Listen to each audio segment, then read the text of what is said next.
In the heart of the ancient Silk Road, nestled among the bustling bazaars and scholarly halls of Bukhara, a boy named Avicenna was born in 980 CE.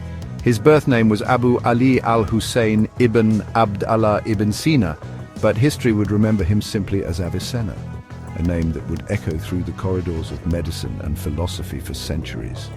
From a young age, Avicenna displayed a brilliance that astonished even the most learned scholars of his time.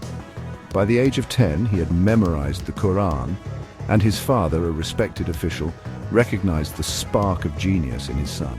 He invited the philosopher and logician al-Natili to tutor him at home. Under al-Natili's guidance, Avicenna immersed himself in the works of Porphyry, Aristotle, and other classical thinkers, mastering logic and philosophy with astonishing speed. But Avicenna's thirst for knowledge was insatiable. He soon outpaced his teacher and began studying independently, delving into the realms of medicine, natural sciences, and mathematics. He also learned from other scholars, including Abu Sal al-Masihi, a Christian physician and philosopher, and al-Qumri, another respected medical expert. By the age of 16, Avicenna claimed to have mastered medicine, and his reputation began to spread. His first major test came when the Emir of Bukhara, Nuh ibn Mansur, fell gravely ill. The court physicians were baffled. Avicenna, still a teenager, was summoned. With calm precision and keen observation, he diagnosed and treated the ruler, restoring him to health.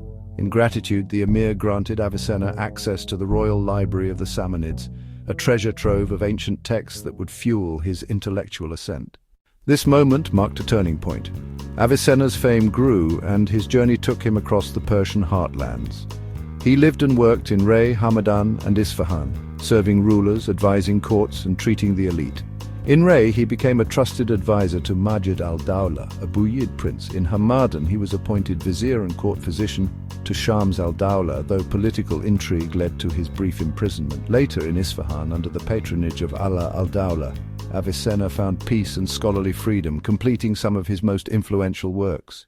Among these was his magnum opus, the Canon of Medicine, al-Qanun fi al-Tibb, a 5-volume encyclopedia that would become the cornerstone of medical education for centuries. In it, Avicenna systematized medical knowledge into a structured, logical format: general medical principles, simple drugs, materia medica, diseases specific to organs, general diseases, compound remedies. This organization laid the groundwork for modern medical textbooks and curricula. But Avicenna was not merely a compiler, he was a visionary. He championed clinical observation, experimentation, and rational analysis, principles that align closely with today's evidence-based medicine.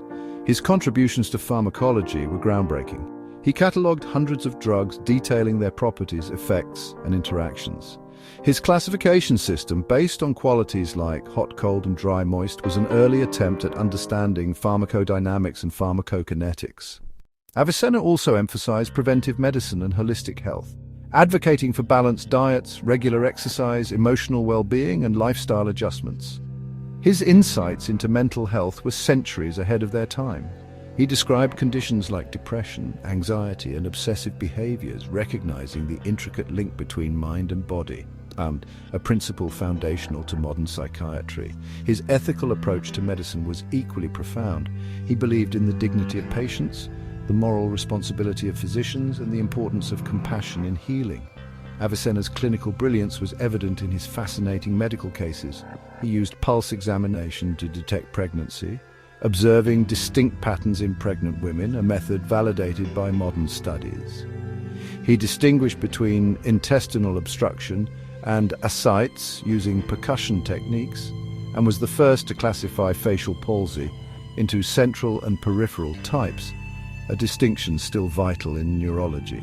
One of his most astonishing innovations was his use of electric wave therapy for epilepsy. Inspired by the torpedo fish, Torpedo marmorata, which emits electric shocks, Avicenna applied the creature to patients' skin, believing the shocks could reset the nervous system. Though rudimentary, this method foreshadowed electroconvulsive therapy and neurostimulation. He also pioneered treatments for bladder stones, using catheterization and chemical lithotripsy with a device called Zaraga, and developed surgical techniques tailored to individual anatomy. His approach to cataracts, classifying them by size, density, and color, was remarkably detailed, and his cardiac observations included descriptions of valve function, pulse irregularities, and even the harmful effects of tobacco, centuries before its dangers were widely known. Despite his brilliance, Avicenna's life was marked by hardship. Political instability, imprisonment, and constant travel tested his resilience, yet he never ceased to write, teach, and heal. He treated kings and caliphs, but his true legacy was for the generations to come.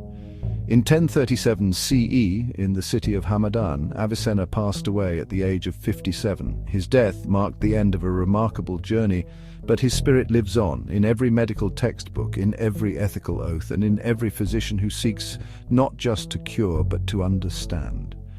Avicenna was not merely a doctor, he was a philosopher, a scientist, a poet, and a visionary. His texts were translated into Latin and used in European medical schools until the 17th century, shaping generations of physicians. His ideas bridged cultures, transcended borders, and laid the foundation for modern medicine. He was the healer of empires, the architect of medical thought, and a beacon of intellectual brilliance in a world still learning to understand itself. He was Avicenna.